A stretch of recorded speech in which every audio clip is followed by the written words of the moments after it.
So, welcome everybody to a subject which is perhaps controversial in Sweden, being seen and heard in schools.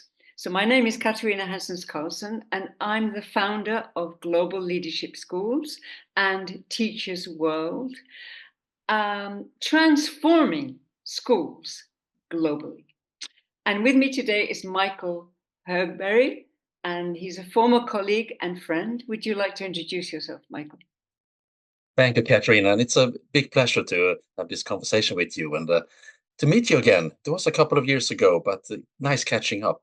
And my background is from the beginning in the care and treatment perspective, you can say. I was a CBT therapist and worked for many years with treatment of depression and all kinds of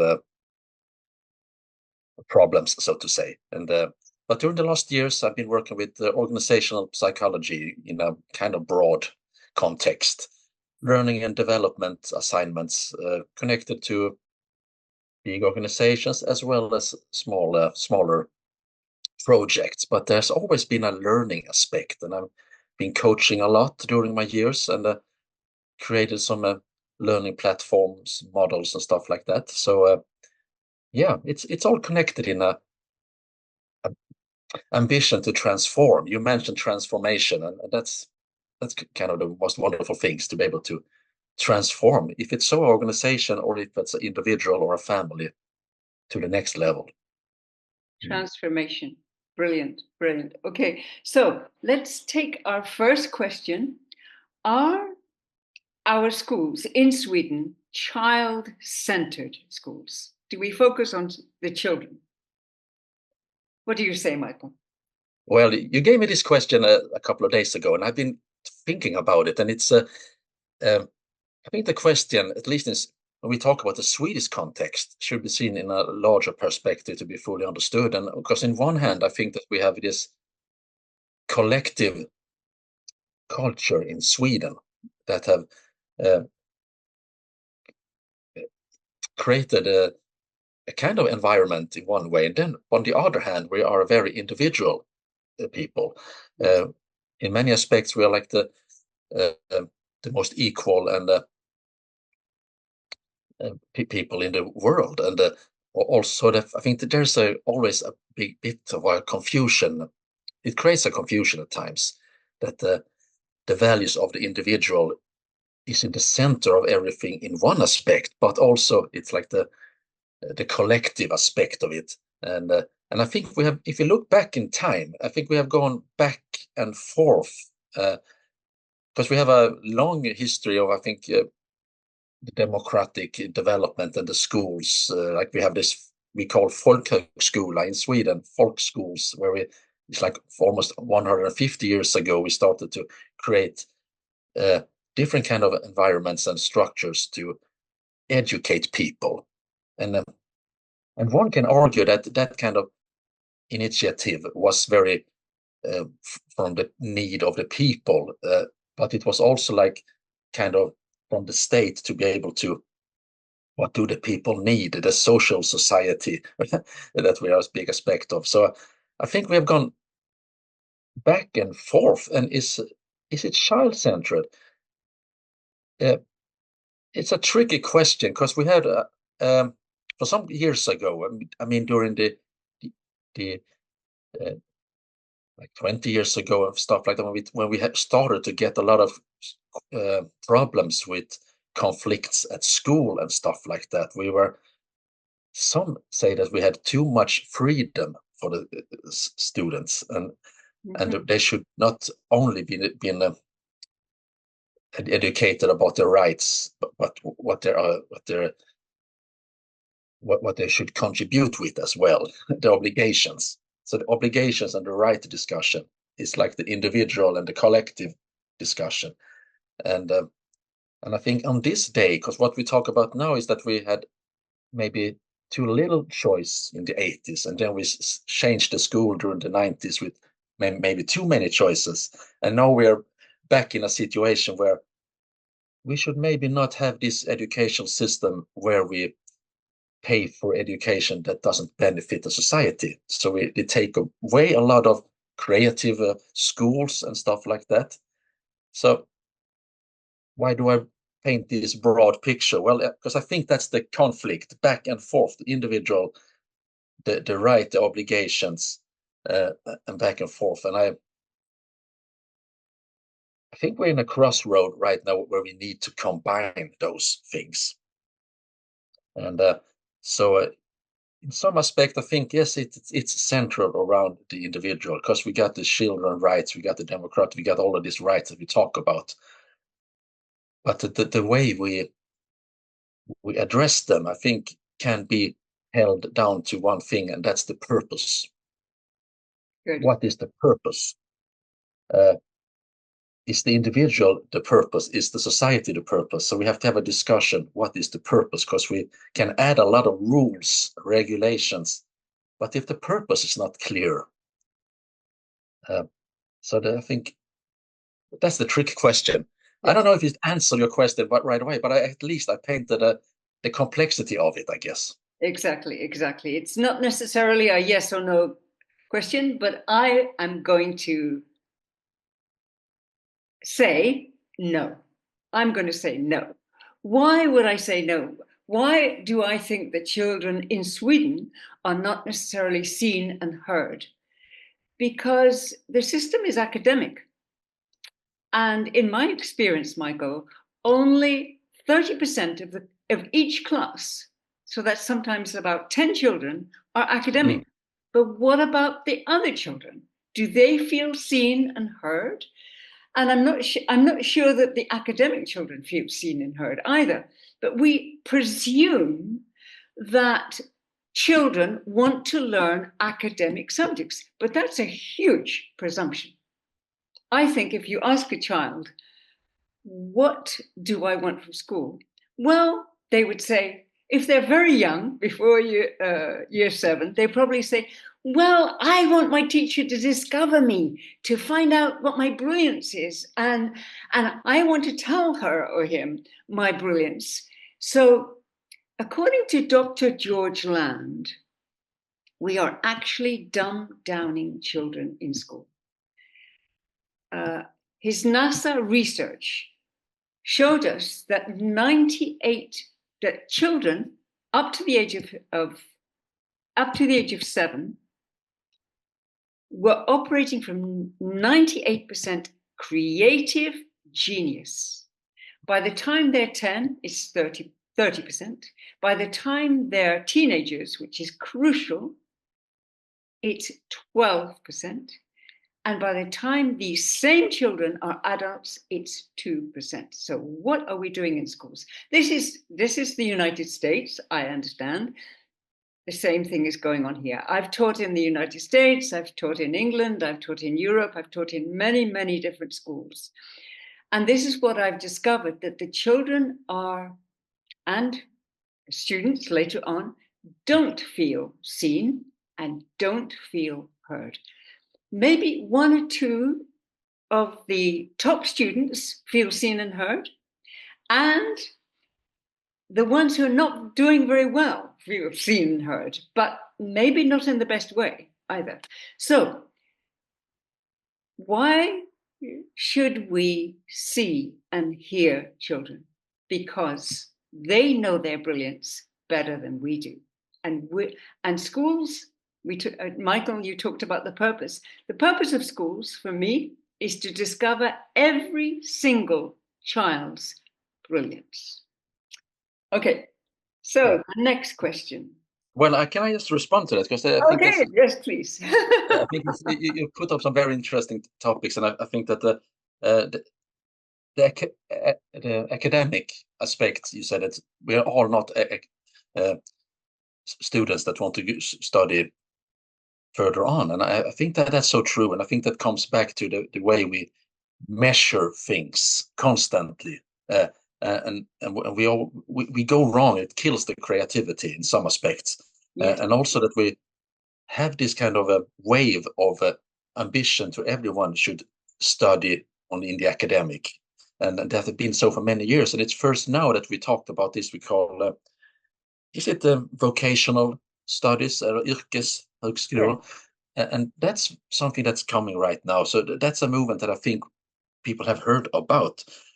So I'm not defending it because, but I think that as I said, now we're in a crucial point because we can no longer uh, way act in the way we did. So I think that the vocational academy and trainings that are coming right now is very welcome in some Yes. aspect. And also the question about the new public management system as a whole, where we measure everything. What's the backflip of that? I think that's just connected to what you say. And I also want to say one more thing about, because that's been a struggle for me for many years, to the ambition and the creativity that young children have at young age, and then we see the lack of motivation as they become teenager and further on. Yeah. And we should also take to aspect the children development stages, because they will always be where they are in opposition against everything, children. And I think that's a big challenge for us to kind of, how do we keep that in school in a learning environment, because we will always have teenagers that gonna, no, I'm not gonna do that, that doesn't want to fit. That's a part of the growing aspect, I guess. And but I think that we have to take that to account. And yeah, it was just some small aspects. Yes. Very important too. So, and it leads us to our next question. Most schools claim that they prepare students for life. Is this the case in Swedish schools, Michael?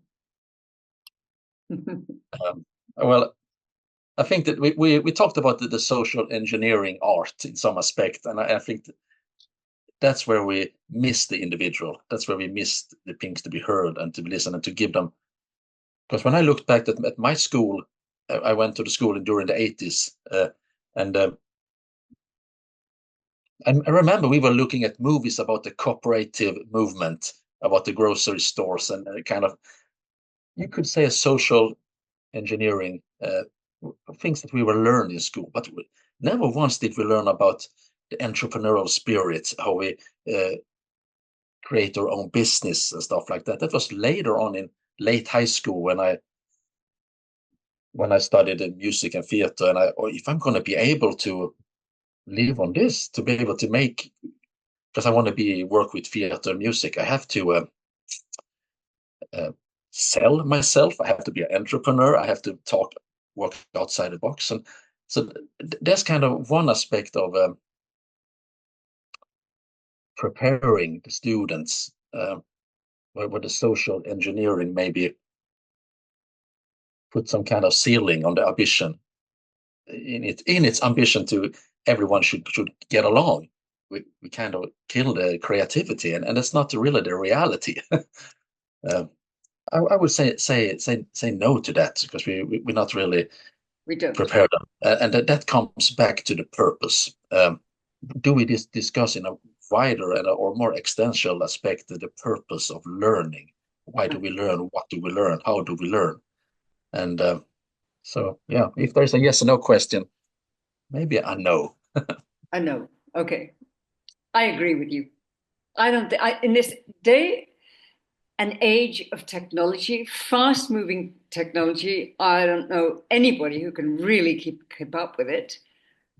I would say we are not preparing our young people for schools. I mean, I talked to somebody yesterday and he said, um, well, schools will soon be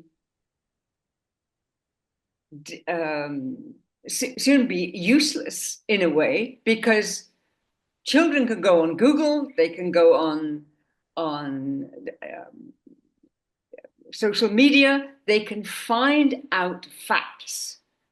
We are a whole world of information and artificial information. That's our world at the moment. And are we preparing children for that? No, I don't think so. And how many jobs will be taken over by robots anyway? And so for me, the child's natural brilliance, natural even entrepreneurial brilliance is crucial from a very, very early age. So, as I said before, 30% of the class are academics. Okay, so prepare them for college and university, but not necessarily the whole class. At least 30%, I think up to 60% are entrepreneurial in my experience. So when I do entrepreneurial trainings in schools, children love it. They go, oh, finally, a lesson that's all about me. It's about us. It's about our ideas. And as long as they haven't been too dumbed down, they are very enthusiastic, full of ideas, and natural entrepreneurs. So I think at least 60%. And what about the others? Entertainers, sports people. But we need to find every single child's brilliance before we prepare them for life. How can we prepare them for life if we don't know who they are, what their brilliance is, what their natural entrepreneurial brilliance is, or what they love to do? We need to have that information. And Global Leadership Schools is now creating an app and a training to bring out the brilliance in teachers and bring out the brilliance in schools. So, next question. So, every child desires to be seen for their spark. How can we achieve that in schools? Be seen for their spark.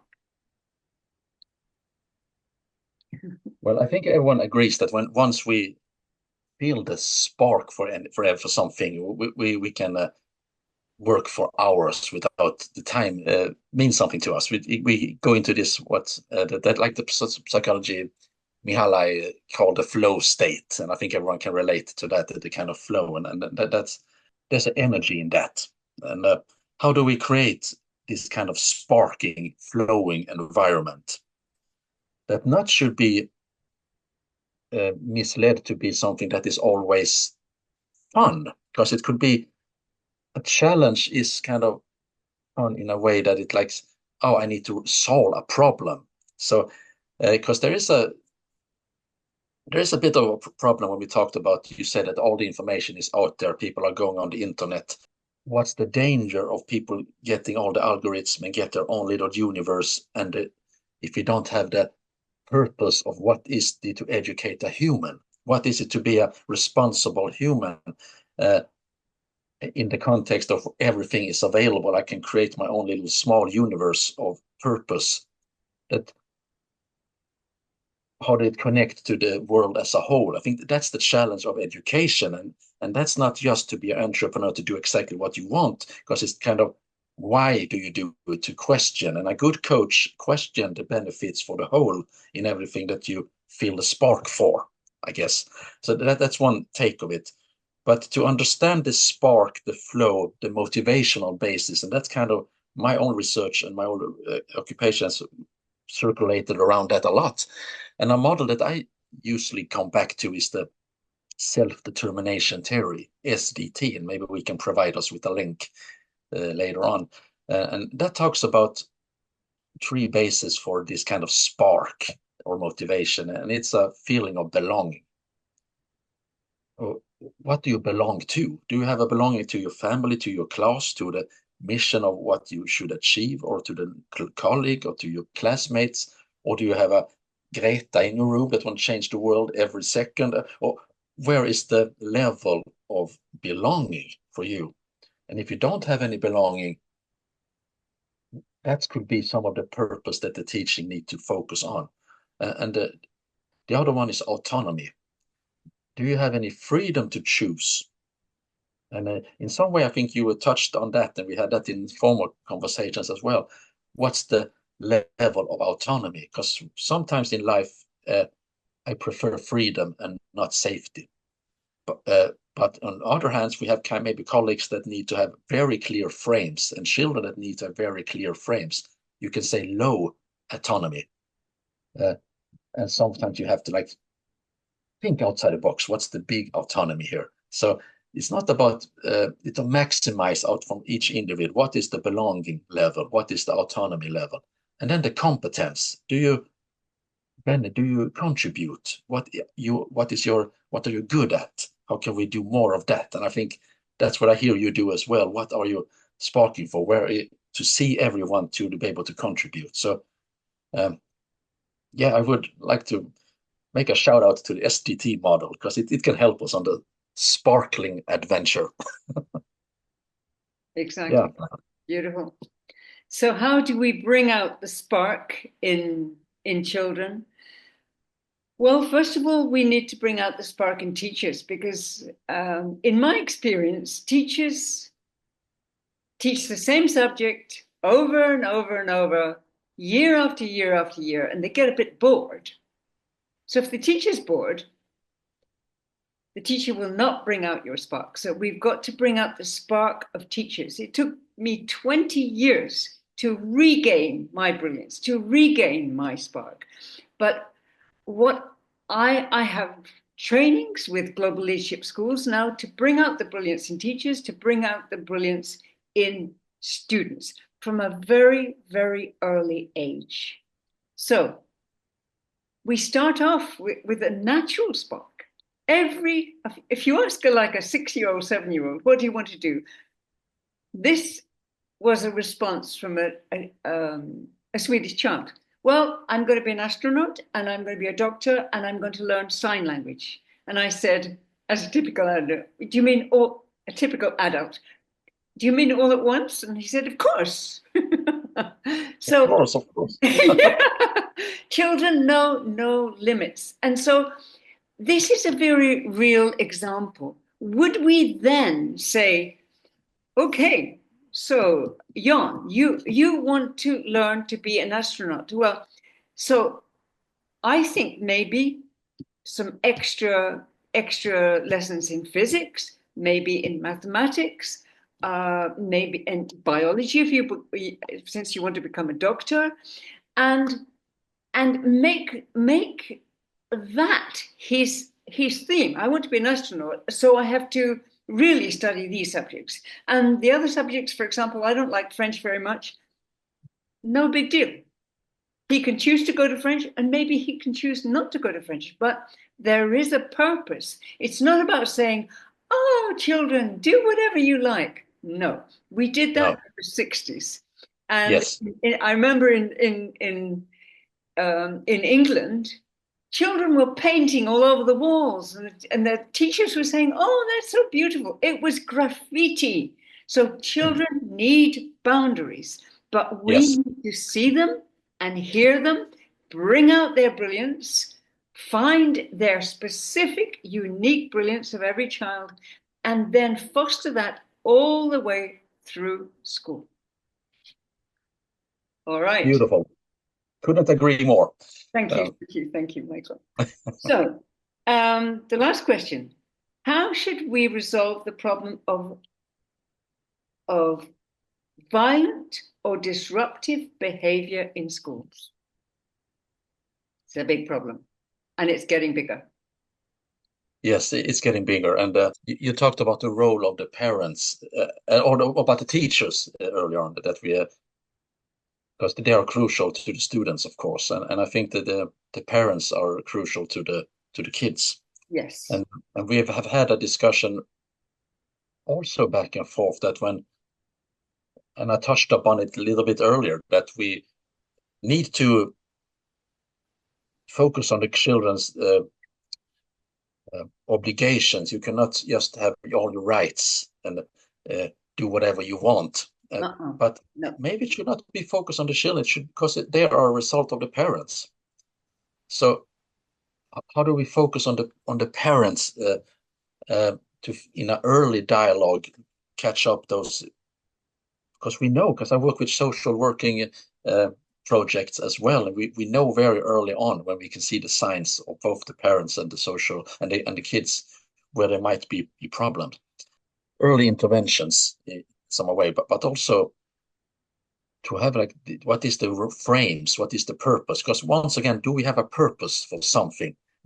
And we can have that's kind of the frame for everything. But if the purpose is very vague or very hard to describe, so and also to to focus on the parents in different kind of way. And that's a very, very huge, how do we do that?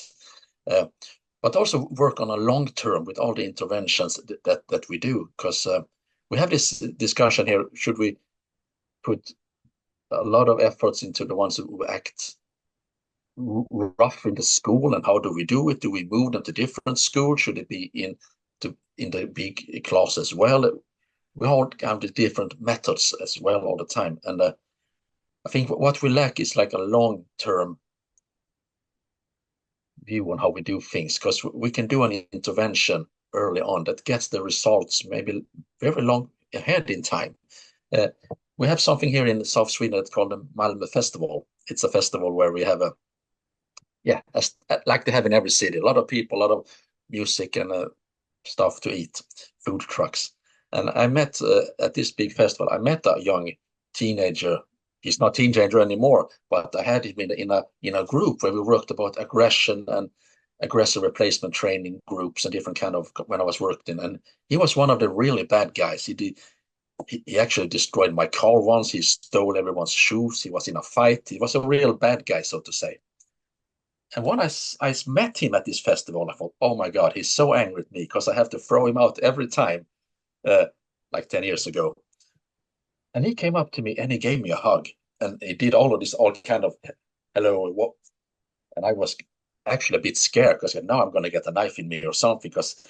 And he introduced me to his friends. Oh, this is Michael from Rosengård. Oh, and he looked at me as it was a very good experience, even though I evaluated him as a problem person.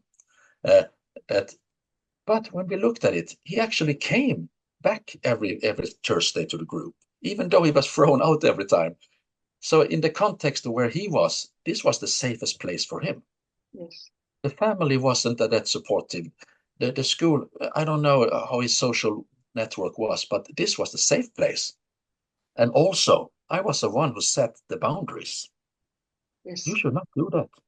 You have to go. You apologize or you leave this place. I'm not going to accept you being here. Get out. And I was very rough at that time. And when he was almost so close, he wanted to hit me sometimes, but he went out. And then, of course, he destroyed something on the way out. But that was kind of one example. I have many teenagers like that. But what do I bring from that? That is, we need to set some boundaries and not be afraid to set boundaries. Yes. We need to work on a long term to see that there is no quick fix. Good. So that's kind of just something I put on the table here. Beautiful. Yeah. Sounds as if you did a really, really good job with this young man, because he wasn't, for me, he wasn't a bad person. He was just desperate, angry. He probably had a lot of rage, but you said to him, this is okay behavior, but you cross the line and you're out.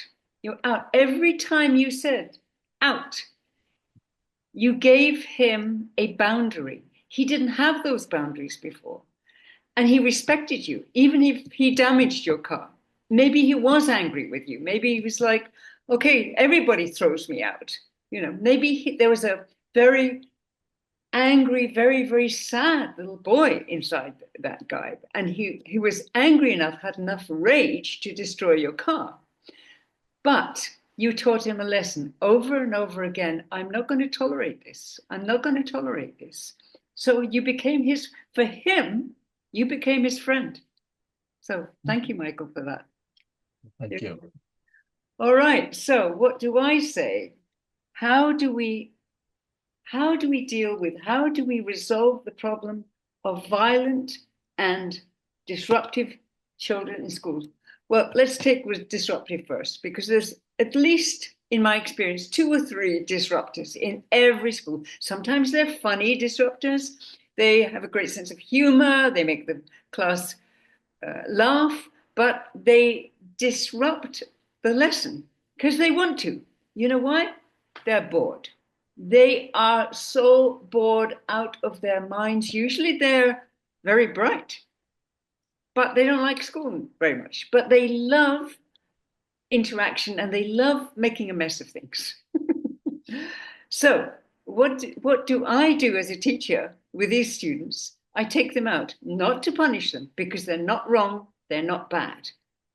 And I say to them, do you know that you're a leader? And usually they're very surprised when I say that. They go, no, I'm not a leader. And I say, yeah, you are leading the class.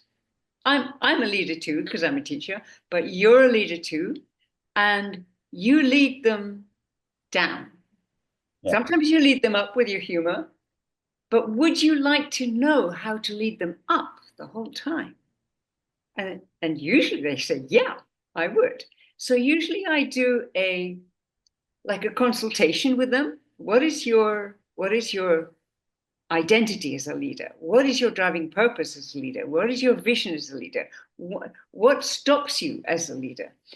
And because they get so much of this attention, they start to become really good leaders in the class. So those disruptive leaders can be transformed. Now, what do you do when a child comes in, a student comes in to the school with a gun,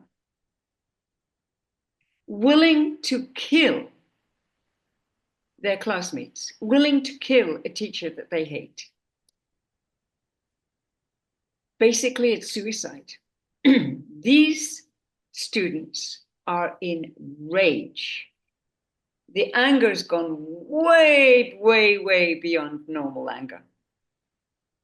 They've had years and years and years of so-called Monday mornings that they hate. And they know if they kill somebody, it's the end of their life as well, in some form. So they're willing to kill themselves. Why? Because they hate their lives. They hate school. Maybe they hate their family. They're full of hate, and nobody has listened.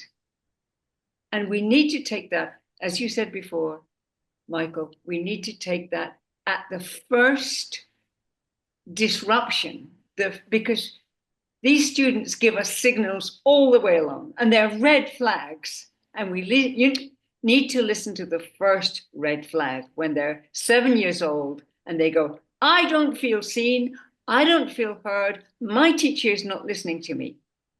That's when we need to listen up and take care, because and pay attention, because there's never ever been so much violence and so much disruptions in schools, including Swedish schools, in the world. So these students are saying something. And I think, correct me if I'm wrong, students who are listening, correct me if I'm wrong,